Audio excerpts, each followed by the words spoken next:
pourquoi les gens qui se trompent tout le temps, on continue à les entendre, ils ne sont pas discrédités, alors que ceux qui ont donné les bons chiffres, eux, on les critique. Je prends beaucoup de risques en faisant ça, parce que je n'ai rien à gagner. Nous n'avons pas une épidémie infectieuse, nous avons une épidémie d'angoisse.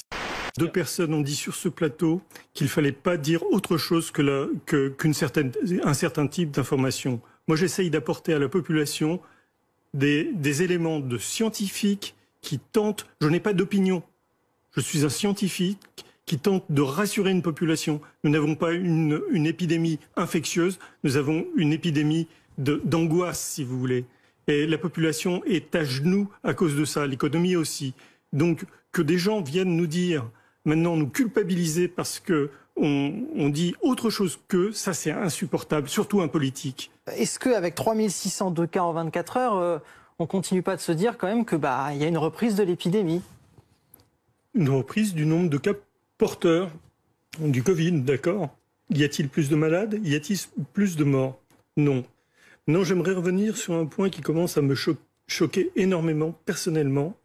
À plusieurs reprises, des personnes ont voulu m'intimider pour me dire « Non, vous ne devez pas parler. C'est tout à votre honneur de me laisser parler et je vous en remercie. C'est l'honneur aussi de la France d'avoir une multiplicité de points de vue et qu'on vienne me dire que j'apporte de la confusion alors qu'il y a eu pendant 6 mois, une confusion totale, des atermoiements dans tous les sens, tout le monde s'est trompé.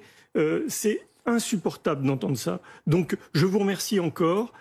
Personnellement, ce que j'ai écrit au début de la crise reste toujours valable. Je me demande pourquoi, il faudra répondre à cette question, pourquoi les gens qui se trompent tout le temps, on continue à les entendre, ils ne sont pas discrédités, alors que ceux qui ont donné les bons chiffres, eux, on les critique. Je prends beaucoup de risques en faisant ça, parce que je n'ai rien à gagner.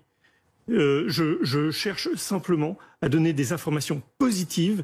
Je suis chercheur, je n'ai pas d'opinion. Je donne juste ce que je vois, et ce que je vois est incohérent avec tout ce qui est mis en place. C'est tout. Le virus circule, mais une épidémie sans malade, moi, je ne comprends pas ce que c'est.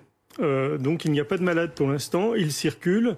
Mais il y a des malades, il y a des malades en réanimation à l'hôpital en ce moment. Quelques-uns, on ne sait pas exactement où ils sont. Pour l'instant, il n'y a pas de signe majeur de crise. Donc pour l'instant, il n'y a pas de rebond. L'exemple typique d'un pays qui n'a pas suivi le confinement, c'est la Suède. Aujourd'hui, on ne parle plus du tout de la Suède. Savez-vous pourquoi? Simplement parce que la Suède a eu la même courbe épidémique que tous les autres pays. C'est-à-dire que globalement, confinement ou pas confinement, on a les mêmes résultats. La majorité suédoise aujourd'hui, la majorité politique, est contestée sur cette politique-là. Donc très clairement, le nombre de morts par rapport aux pays voisins entraîne également des contestations politiques. Réponse et ensuite on doit en terminer. Écoutez, il y a eu beaucoup moins de morts en Allemagne. Est-ce que vous vous êtes posé la question pourquoi? Pourquoi il y a eu beaucoup moins de morts en Allemagne? C'est simplement un système de comptage. Donc sur ces questions-là, il y aura encore beaucoup de choses à discuter.